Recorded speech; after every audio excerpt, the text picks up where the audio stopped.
നമസ്കാരം.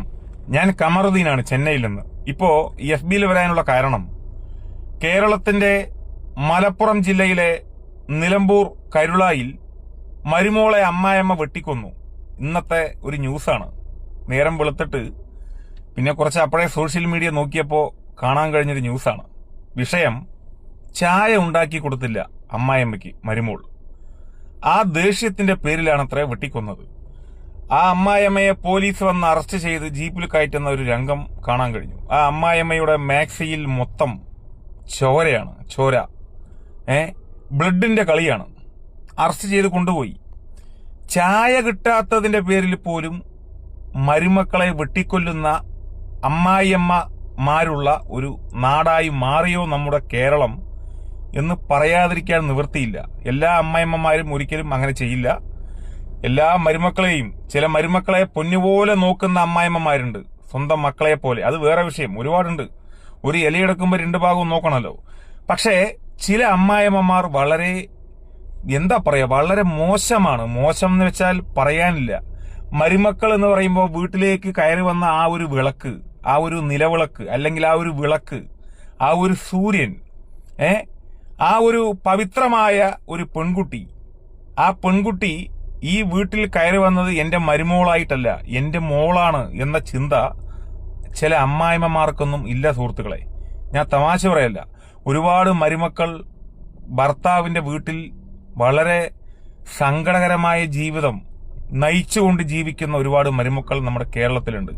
കേരളം എന്നൊന്നും പറയാൻ കഴിയില്ല, രാജ്യത്ത്, ലോകത്തന്നെ ഉണ്ടാവും എന്നാണ് എന്റെ വിശ്വാസം. ചില അമ്മായിമ്മമാർ വളരെ മോശമാണ്. ചില മരുമക്കൾ വീട്ടിനകത്ത് കയറിയാൽ അമ്മായിയമ്മയും അമ്മായച്ചനും ഒന്നില്ലെങ്കിൽ അനാഥാശ്രമത്തിൽ, അല്ലെങ്കിൽ വീട്ടിന് പുറത്ത്, അല്ലെങ്കിൽ വീട്ടിന്റെ പുറകുവശത്ത്, അങ്ങനെയും ഉണ്ട്. അതൊക്കെ പോട്ടെ. ഈ അമ്മായിയമ്മമാർ ചില്ലറയൊന്നുമല്ല കേട്ടോ. ചില അമ്മായിയമ്മമാരുടെ അവരുടെ പെരുമാറ്റങ്ങളും മരുമക്കളുടെ അടുത്തുള്ള പെരുമാറ്റങ്ങളൊക്കെ വളരെ മോശമായ ഒരുപാട് മരുമക്കൾ വേറെ നിവൃത്തിയില്ലാതെ സങ്കടകരമായ ജീവിതം നയിച്ചുകൊണ്ടിരിക്കുന്നുണ്ട്. വെളിയിൽ പറയാൻ പറ്റുമോ? കല്യാണം കഴിഞ്ഞു, മക്കളായി, എന്ത് ചെയ്യാൻ പറ്റും എന്ന് സഹിക്കുക തന്നെ, വേറെ വഴിയൊന്നുമില്ല എന്നും പറഞ്ഞ് അവർ വിശ്വസിക്കുന്ന അവരുടെ ഈ എന്താ പറയാ ദൈവത്തോട് പ്രാർത്ഥിച്ചിട്ട് ജീവിതം അങ്ങനെ കഴിച്ചു കൊണ്ടുപോകുന്ന ഒരുപാട് മരുമക്കൾ നമ്മുടെ കേരളത്തിലുണ്ട്.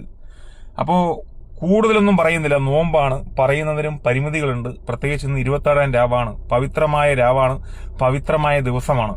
പക്ഷേ ചില കാര്യങ്ങൾ പറയാതിരിക്കാൻ നിവൃത്തിയില്ല.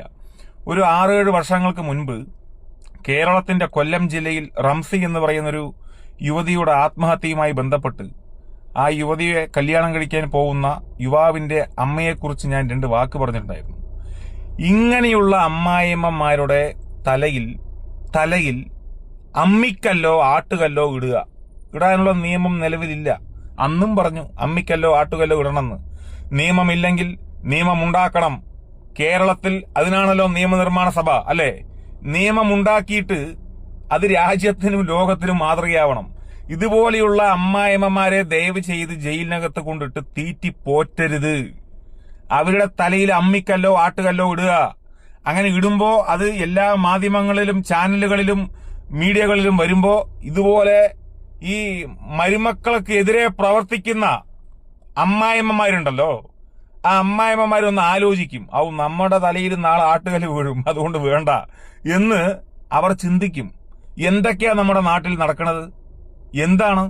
വല്ലാത്ത ദുഃഖമുണ്ട്. നോമ്പായതുകൊണ്ട് കൂടുതലൊന്നും പറയുന്നില്ല. ഇങ്ങനെയുള്ള അമ്മായിമ്മമാരെ ഒരിക്കലും സന്തോഷത്തിൽ ജീവിക്കാൻ അനുവദിക്കരുത്. അവരെ ജയിലിനകത്ത് ഞങ്ങളുടെയൊക്കെ നികുതി പണത്തിലൂടെ തീറ്റി പോറ്റരുത്. അവരെയൊക്കെ അമ്മിക്കൽ പ്രയോഗം, അല്ലെങ്കിൽ ആട്ടുകല്ലിന്റെ പ്രയോഗം തലയിലിട്ടിട്ട് മാതൃകയാവണം. അതിന് നിയമമില്ലെങ്കിൽ നമ്മൾ നിയമം ഉണ്ടാക്കണം. എന്നിട്ട് കേരളം രാജ്യത്തിനും ലോകത്തിനും മാതൃകയാവണം.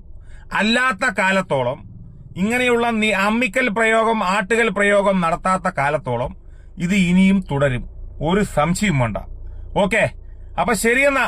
അടുത്തത് ഇതേപോലെ ചില വിഷയങ്ങൾ വരുമ്പോ എല്ലാം കൂടെ ചേർത്തി തരാം. ഓക്കെ, നന്ദി, നമസ്കാരം.